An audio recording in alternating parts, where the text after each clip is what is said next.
Chères paroissiennes, chers paroissiens, chers amis, bonjour. Nous nous retrouvons ce matin pour ce temps de prière, de réflexion, de recueillement dans la lumière de Pâques. Nous ne pouvons bien sûr pas célébrer comme d'habitude, mais qu'importe au fait, parce qu'il s'agit de nous recentrer sur l'événement de la résurrection du Christ. Qu'y a-t-il derrière ce message de la résurrection du Christ? Quelle est la force de ce message? Eh bien, c'est tout ce que nous allons recevoir aujourd'hui à travers le cierge pascal allumé, la lecture de l'Évangile, le commentaire que je vais vous en donner, et puis le temps de prière et toute la musique que nous allons vous offrir. Alors je vous dis bonne célébration, bon recueillement.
Évangile de Jésus-Christ selon saint Jean, au chapitre 20, les versets 1 à 9. Le premier jour de la semaine, Marie-Madeleine se rend au tombeau de grand matin. C'était encore les ténèbres. Elle s'aperçoit que la pierre a été enlevée du tombeau. Elle court donc trouver Simon-Pierre et l'autre disciple, celui que Jésus aimait, et elle leur dit : « On a enlevé le Seigneur de son tombeau, et nous ne savons pas où on l'a déposé. » Pierre partit donc avec l'autre disciple pour se rendre au tombeau. Ils couraient tous les deux ensemble, mais l'autre disciple courut plus vite que Pierre et arriva le premier au tombeau. En se penchant, il s'aperçoit que les linges sont posés à plat. Cependant, il n'entre pas. Simon-Pierre, qui le suivait, arrive à son tour. Il entre dans le tombeau. Il aperçoit les linges posés à plat, ainsi que le suaire qui avait entouré la tête de Jésus, non pas posé avec les linges, mais roulé à part à sa place. C'est alors qu'entra l'autre disciple, lui qui était arrivé le premier au tombeau. Il vit et il crut. Jusque-là, en effet, les disciples n'avaient pas compris que selon l'Écriture, il fallait que Jésus ressuscite d'entre les morts. Ce chapitre 20 de Jean, je suis allé le lire en entier. Et je le trouve plein de troubles, de doutes, d'hésitations, d'incertitudes, et à la fois plein de confiance, pour ne pas dire de foi.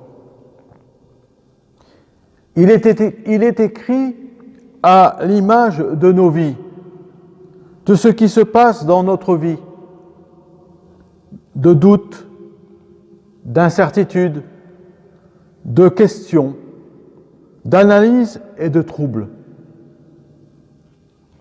La figure de proue de cet évangile, la personne leader du mouvement, c'est Marie de Magdala. Elle est impatiente de retourner au tombeau et y va de grand matin, apparemment seule, ce qui montre une femme déterminée et sans crainte de faire de mauvaises rencontres. Elle aurait pu faire de mauvaises rencontres, ne serait-ce que les Romains, tous les ennemis de Jésus qui ont voté sa condamnation, qui ont voté sa mort. Elle y va seule et elle est surprise d'y voir la pierre roulée, le tombeau ouvert, et d'un seul coup, elle est apeurée. Elle est apeurée en constatant que le tombeau est ouvert. Elle ne s'en approche pas. Elle retourne immédiatement vers les hommes, Simon, Pierre et Jean. Elle leur fait part de ses suppositions. Rappelez-vous ce que laisse penser le texte de Jean. Elle n'était même pas entrée dans le tombeau. Alors comment ? Comment pouvait-elle en arriver à la supposition qu'on avait enlevé le corps ? Même si elle avait raison de penser le corps absent, sa supposition, sa déduction est fausse. Il y a quelque chose d'étrange dans cette écriture. Elle ignore l'absence du corps.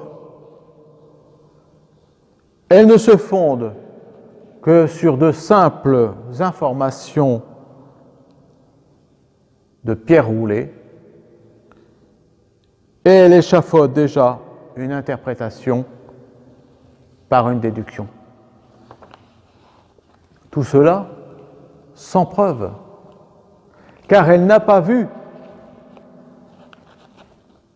Si vous lisez le chapitre 20 complet, vous en saurez davantage sur sa relation au ressuscité. Et vous constaterez que Marie de Magdala reste enfermée dans ses questions, dans ses pleurs, dans son trouble affectif, dans sa figuration, dans ses déductions, alors qu'elle est confrontée à la résurrection, alors qu'elle est confrontée au ressuscité lui-même. L'évidence de la résurrection, voilà la clé de ce chapitre 20 de Jean. La résurrection n'est pas affaire de raisonnement, c'est l'affaire d'une évidence sous nos yeux, c'est l'affaire d'une possibilité saisissable. Et quand je dis saisissable, vous comprendrez mieux à la fin mon raisonnement. Je vais vous prendre un exemple. Avez-vous déjà eu l'expérience de tenter de convaincre quelqu'un qui ne vous écoute pas? Parce qu'il est perdu dans ses troubles, ses questions, ses déductions fausses, ses affirmations erronées.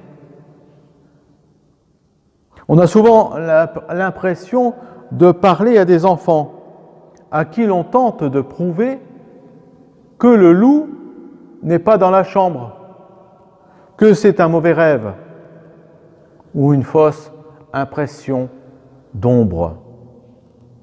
Combien de parents se sont heurtés à l'impuissance de convaincre? Preuve à l'appui, lumière allumée. Le cas Marie de Magdala. Je l'ai appelé ainsi. Le cas Marie de Magdala nous stimule à ouvrir les yeux, car nous sommes souvent comme des enfants, ou comme Marie de Magdala elle-même, enfermés dans nos suppositions, nos déductions fausses, même si nous approchons de la réalité. Et quelle réalité? Celle que nous voulons voir? Ne pensez-vous pas, soudainement, qu'il en est de même en politique sociale, en prévisions économiques, en calculant tout genre? Nous avons la réalité sous nos yeux, mais nous restons enfermés dans nos conceptions puériles. Quelles sont-elles? Que le monde va bien, que la réussite est assurée, que la croissance est en route, que la richesse est pour demain. Et encore plus fabuleux, que nous ne mourrons pas puisque nous sommes invincibles. Nous ne voulons pas entrer dans le tombeau pour y voir la réalité. Nous ne voulons pas souvent voir le fond de la nature. Nous ne voulons pas voir le fond de la réalité physiquement présente sous nos yeux. Nous ne voulons pas voir la réalité des problèmes, le caractère de ce qui est manifeste. Nous ne voulons pas être pratiques, mais immédiatement nous perdre en théorie. C'est un sport favori. Nous perdre en théorie, en supputation, en déduction, en avis arrêtés. Ce faisant, nous nous perdons en conjecture. Nous reproduisons au pied du tombeau le cas Marie de Magdala. Nous reproduisons au pied de nos murs le cas Marie de Magdala. Simon-Pierre, lui, au contraire, il entre. Il constate. Alors que Jean reste à la porte. Il se penche quelque peu sur le problème. Il se penche sur le problème. Il se penche vers le tombeau, vers l'intérieur. Il se penche, il n'entre pas. Et puis soudainement, il entre quand même parce qu'un autre l'a précédé. Il a fallu qu'un autre que lui ouvre la voie. C'est souvent le cas, même pour nous. Il faut toujours quelqu'un qui ouvre la voie. J'allais dire, il en a mis du temps. De quoi avait-il peur? De ce qu'il verrait ou de ce qu'il ne verrait pas? Avait-il peur de s'affronter lui-même? Il pouvait avoir peur de s'affronter lui-même. Il pouvait avoir peur d'affronter ses sentiments, ses propres sentiments. Pierre, lui, je l'appellerais le bravant-tout, le dur à cuire, le rebelle. Eh bien, lui, il entre pour affronter le problème. Il constate. Mais le texte ne nous dit rien sur ce qu'il pense au fond de lui-même. Il ne laisse rien paraître, comme beaucoup le font. Nous connaissons beaucoup de personnes, et peut-être nous, ne laissons rien paraître. Nous connaissons tous ce genre de situation, de personnes, de femmes, nous-mêmes, qui affrontons tout sans ne laisser rien paraître, sans rien dire, sans ne rien dire de nos émotions, de nos doutes, de nos certitudes, de notre foi. Au sujet de Jean, le texte est bref, il vit et il crut. Quant aux autres disciples, eh bien, nous n'en saurons pas davantage, seulement cette phrase, jusque-là en effet, les disciples n'avaient pas compris que selon l'Écriture, il fallait que Jésus ressuscite d'entre les morts. Les disciples n'avaient pas compris, comme tant de personnes à qui on explique les choses et qui ne comprennent toujours pas. Cela ne vous rappelle-t-il rien ? Depuis combien de temps nous sommes informés sur les ravages des maladies, sur la pollution, sur le tri sélectif, sur le recyclage nécessaire, sur l'hygiène pour tous les peuples, sur la politique sanitaire nécessaire, sur la politique économique solidaire, et j'en passe, je vous laisse en ajouter. Il faut attendre que chacun puisse être confronté personnellement avant de comprendre la nouvelle voie à prendre, une voie de résurrection, une voie non plus de tombeau mystérieux, de nébuleuse, mais une voie de vie bien au dehors, d'une vie autrement. La voie de la vie qu'on a sous les yeux, auquel les évangiles nous rendent attentifs, c'est la voie de tout ce qu'il faut reconnaître sous nos yeux. C'est la voie de l'abandon des vieilles momies, les vieilles momies égoïstes, narcissiques, névrotiques, psychotiques ou pervers. Oui, le tombeau est vide, les linges sont posés à plat, ils sont laissés là, ils sont abandonnés là. Ils sont posés à plat, nous dit le texte, et pas que, le suaire aussi. Le suaire qui a entouré le visage de Jésus, non pas posé avec les linges, mais roulé à part. Qu'est-ce que cela signifie ? Cela nous invite à abandonner ce qui nous faisait transpirer. Transpirer psychologiquement, transpirer matériellement. Oh, je ne parle pas de votre fitness, je parle de tout ce qui nous enferme, nous ligote, nous retient fer aux pieds et menottes aux mains pour nous empêcher d'agir, pour nous empêcher de dire à notre guise. Tout ce qui nous fait suer, pour employer une expression populaire.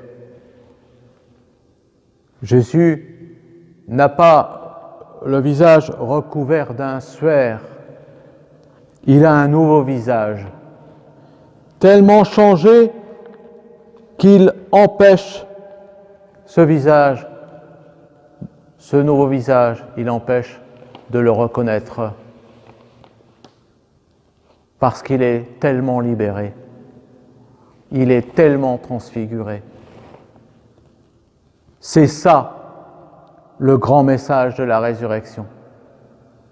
Le message de l'Évangile, ce n'est pas l'attitude de Pierre, de Jean ou de Marie de Magdala. Le grand message de l'Évangile, c'est Jésus ressuscité. Jésus libéré. Jésus sorti du tombeau. Le premier sorti du tombeau. Le premier libéré du suaire. Une fois les linges posés à plat, comme on met nous-mêmes tout à plat, comme on pourrait nous-mêmes mettre tout à plat pour sortir de notre tombeau, transfiguré, libéré. Bonne résurrection. Le Christ est ressuscité, il est vraiment ressuscité.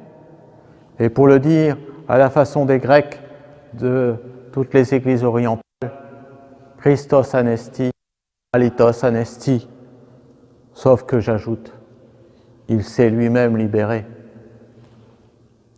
À nous de l'imiter. Pas seulement aujourd'hui, l'imiter chaque jour. Bonne résurrection à chacune et à chacun.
Je vous propose à présent un temps de prière.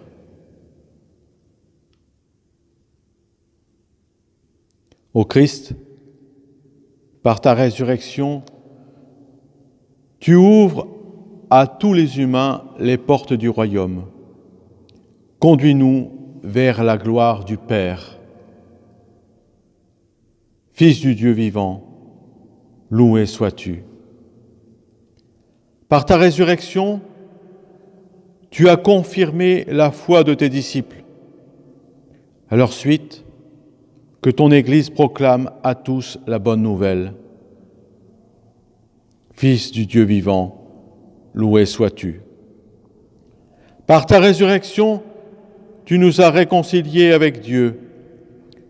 Donne à tous les baptisés une communion dans la foi et dans l'amour. Fils du Dieu vivant, loué sois-tu. Par ta résurrection, tu guéris notre humanité et tu nous donnes la vie sans fin. Sois le soutien des malades et de toutes celles et ceux qui souffrent. Soutiens tous les soignants de par le monde et éclaire les chercheurs pour trouver les remèdes hors des conflits d'intérêts. Fils du Dieu vivant, loué sois-tu. Par ta résurrection, tu es devenu le premier des vivants. Ouvre pour nous le chemin de la vie. Fils du Dieu vivant, loué sois-tu. Notre Père, qui es aux cieux, que ton nom soit sanctifié, que ton règne vienne, que ta volonté soit faite sur la terre comme au ciel. Donne-nous aujourd'hui notre pain de ce jour. Pardonne-nous nos offenses, comme nous pardonnons aussi à ceux qui nous ont offensés. Et ne nous soumets pas à la tentation, mais délivre-nous du mal. Amen. Jésus le ressuscité, tu souffles en nous ton Esprit Saint. Et nous voudrions te dire, tu as les paroles qui donnent vie à notre âme. À qui d'autre irions-nous qu'à toi? Tu gardes en ton esprit, Seigneur, ceux qui te cherchent, ceux qui te suivent, ceux qui t'aiment. Amen. Chers amis, il est à présent temps de nous quitter.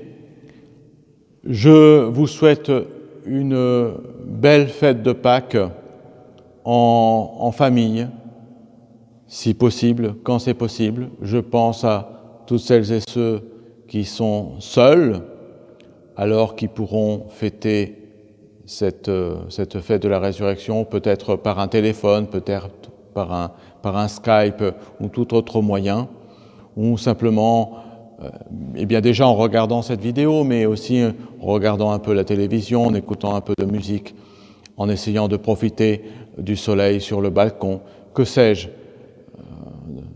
de faire quelque chose qui soit exceptionnel en cette journée pour qu'elle ait toute la saveur de la résurrection que nous offre Jésus. Je vous dis, belle fête de la résurrection, joyeuse Pâques et à bientôt.